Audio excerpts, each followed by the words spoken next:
and welcome to live stream number 54, coming to you here fresh and direct on YouTube. I hope you're having what day is it? Monday? Oh gosh, that snuck up on me. Hope you're having a great Monday.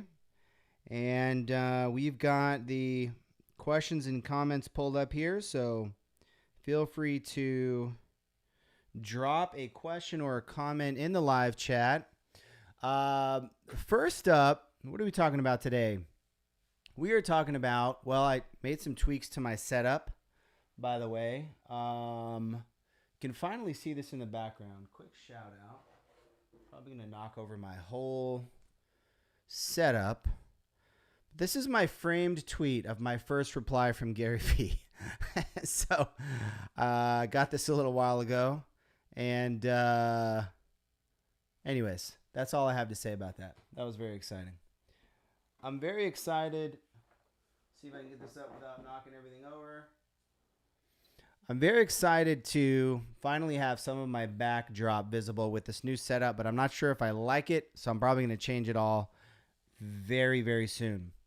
Okay, first up, I wanted to talk about, I've been talking about mental health a little bit here and there, and have been getting some great replies from people on social, really sharing transparently about kind of where they're at and things like that, and things that they've experienced and things like that, and have talked about, you know, the importance of just finding someone to talk to, whether that's a friend, somebody to talk to about struggles that we're having, right? We all deal with anxiety, fear, imposter syndrome, social anxiety, loneliness, all those kinds of things. And particular as developers, I think we deal with some of those things more, particularly as remote developers or workers in general. When we talk about loneliness and things like that, those things are ramped up even further. And one of the pieces of advice that we've talked about is, hey, find someone to talk to share your issues with.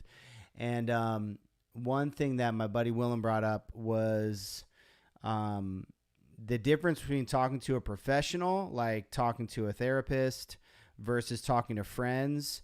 There can be a big difference, and it's simply because, you know, a therapist's job is basically, and I'm not a professional in any of these things. I just have had a little bit of experience, but basically, you know, they're trained in how to listen to you actively and things like that, and so if you've never talked to a therapist before, that's one of the things that hits you is like, oh my gosh, I've never just had somebody just listen to me so well and really get me, and kind of just, sometimes they just reflect back to you what you're saying.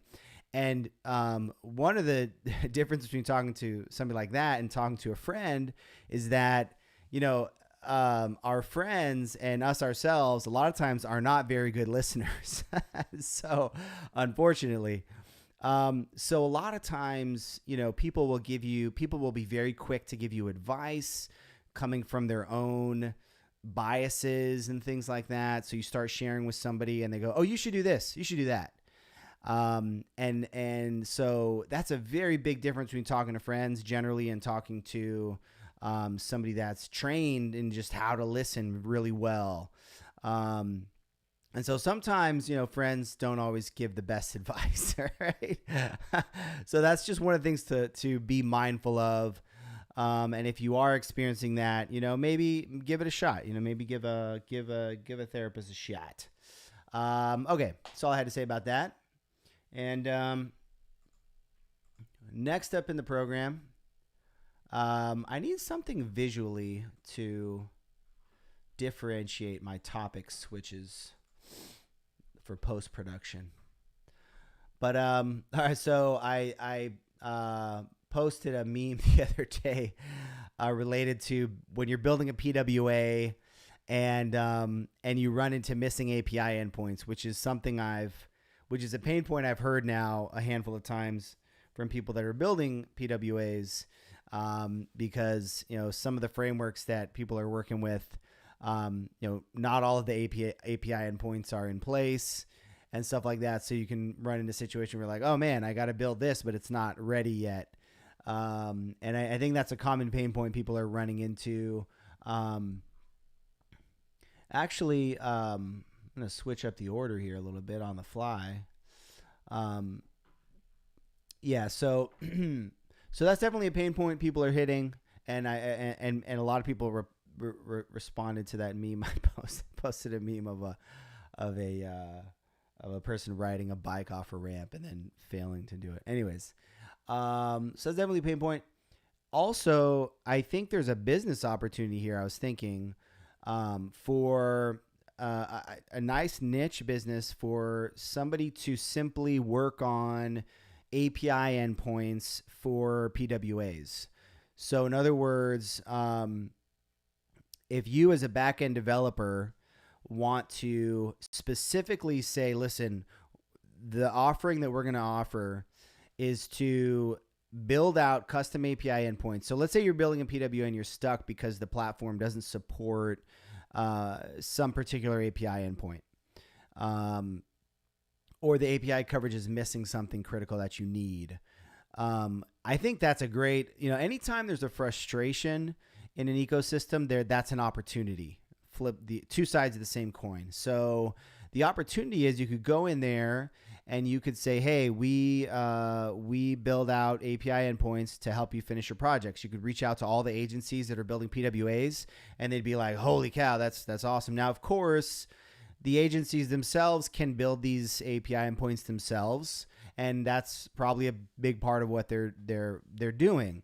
But if you can focus on this specifically and do only this across lots of different clients, you can get to, obviously you can leverage economies of scale, and you can reuse, one person needs an RMA related endpoint or a my account management endpoint, and then you can reuse that across 10 different clients all of a sudden, instead of everybody reinventing the wheel. And maybe even some of the core e-commerce teams can if you really build stuff out quickly, that works well, maybe some of the core teams can leverage that code. You can maybe get code merged into the core and things like that. And I think that could be really a smart business opportunity there for people. Okay, next up.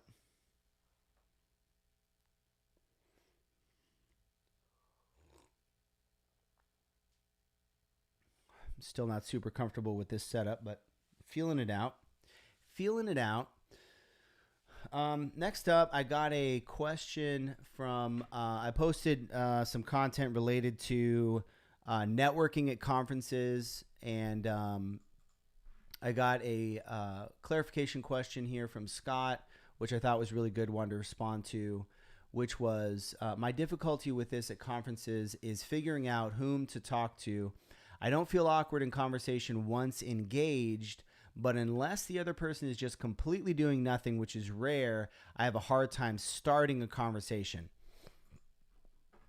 which I think is a really common scenario. And what I want to say to that is, when we're at conferences, everybody's there to network. So, it's a different environment from if you're just at the grocery store. Yeah, maybe the person in front of you doesn't want to be bothered, right? Doesn't want you to introduce yourselves. But I think, and I think we go to conferences, we bring a lot of those mindsets of regular life with us. And that's why we feel like, well, if there's two people that are talking to each other, we shouldn't just jump into that conversation. That would be rude in normal life. But I think we have to remember, with our conference hats on, I need a hat that says conference hat. With our conference hat, you know what I need? I need different hats for different things. Like when I say, like, let's say you put your business owner hat on and I actually put a hat on, or like my developer hat. That'd be hilarious. So when we have our conference hat on and we're at a conference, we need to remember everybody's there to network. That's almost the entire purpose of going to a conference. Of course, there's the content as well. That's a given. But we have to go into it assuming that. And so what I would say is, and now having said that, you will run into some. Matter of fact, somebody recently talked to me about a situation where they were at a conference and they went up and talked to somebody who were having a conversation. They went in. Two people were having a conversation and they went and kind of approached, and then they were actually, the person got offended and said, hey, we're busy. And they felt like that was really rude. And so things like that will happen. I don't know if they'll happen that extreme, but definitely things will happen where you'll pop into a conversation and somehow we'll feel awkward and we'll somehow feel like they're not welcoming to you. So assume that's going to happen going into it. And going back to what I said in some previous content, go into this whole networking thing with a plan in place, with a system. So you say, I'm going to, if A, then B, right? If I am not talking to anybody and I see a group of people, I am going to walk up and just have your questions prepared, right? So that you don't have to walk in and sort of think on the fly of what to talk about. Just say, hey, how's it going? I'm Joe, right? I'm Kaylin. And then have a couple follow-up questions, right? For when, it's awkward silence, what do you all do? You know what I mean? What companies are you guys with? Whatever. Just have a couple questions. Again, asking people questions is a great way to get things going. But so I would say by default at a conference, you should assume anytime you see a person, a group of people, you should just jump right in and introduce yourself. That's the purpose of going to a conference. Now I understand as I'm saying this, it's going to feel awkward. And I felt that myself personally. It's going to feel awkward to do it. Not every interaction is going to go well. Probably 3 out of 5 interactions are going to go great, right? You'll be pleasantly surprised by how, by again, people are there to meet people. So you'll be pleasantly surprised by that. Now, one of the things, particularly I'm thinking about like at a Magento conference, there's definitely a difference between people there that are merchants and people there that are agencies. Merchants that are there are being sold to constantly. So I'm just thinking in my head of some interactions I had where I went and introduced myself to somebody and then they seemed really uninterested. And it was because they're a merchant and they thought I was selling them on something. So again, those dynamics are going to happen, but that's where not selling yourself is a great way to go, and just asking people questions, I think, is an excellent approach in general. So yeah, that's what I had to say about that.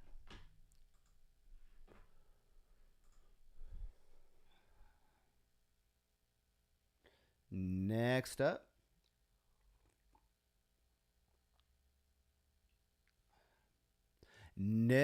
Okay, so I was thinking about content creation yesterday, and I was thinking about Content Accelerator, which is this productized service for content post-production. And I was thinking like the purpose of what the service does, or the purpose of the process I'm building out for my content team, is that as the creator, as the communicator, you can focus on the highest leverage, highest impact components of essentially your message, of what you want to get out into the world. What are the core things that you really believe about business, about your particular industry, about life, about whatever.